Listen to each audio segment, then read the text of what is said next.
جولائی کی گرمی اور سورج کی تپش نے شاعروں کو بھی بڑا تڑپایا ہے، جس وجہ سے برسوں پہلے بہت سے شاعروں نے اس پر ذوق آزمائی کی ہے۔ سب سے پہلے ناصر کاظمی صاحب فرماتے ہیں، سورج سر پہ آ پہنچا، سورج سر پہ آ پہنچا، گرمی ہے یا روز جزا۔ ایک اور جگہ ناصر کاظمی صاحب فرماتے ہیں، یوں کس طرح کٹے گا کڑی دھوپ کا سفر، یوں کس طرح کٹے گا کڑی دھوپ کا سفر، سر پر خیال یار کی چادر ہی لے چلیں۔ راحت اندوری صاحب فرماتے ہیں، پسینے بانٹتا پھرتا ہے ہر طرف سورج، پسینے بانٹتا پھرتا ہے ہر طرف سورج، کبھی جو ہاتھ لگا تو نچوڑ دوں گا اسے۔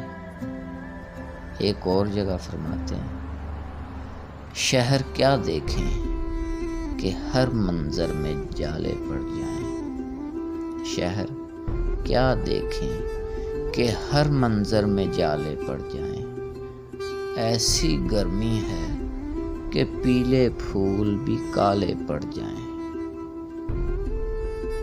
مصطفیٰ زیدی صاحب نے لکھا ہے کہ کسی زلف کو صدا دو، کسی آنکھ کو پکارو، کسی زلف کو صدا دو، کسی آنکھ کو پکارو، بڑی دھوپ پڑ رہی ہے کوئی صائبہ نہیں ہے، بڑی دھوپ پڑ رہی ہے کوئی صائبہ نہیں ہے۔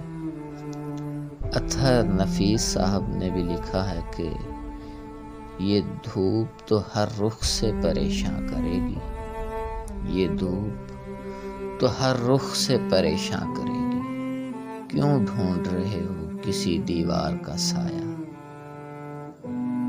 معراج فیض آبادی صاحب فرماتے ہیں، جسم کا بوجھ اٹھائے ہوئے چلتے رہیے، جسم کا بوجھ اٹھائے ہوئے چلتے رہیے، دھوپ میں برف کی مانند پگھلتے رہیے۔ منظور ہاشمی صاحب نے کیا ایک الگ انداز میں لکھا ہے کہ کچھ اب کے دھوپ کا ایسا مزاج بگڑا ہے، کچھ اب کے دھوپ کا ایسا مزاج بگڑا ہے، درخت بھی تو یہاں صائبہ مانگتے ہیں، درخت بھی تو یہاں صائبہ مانگتے ہیں۔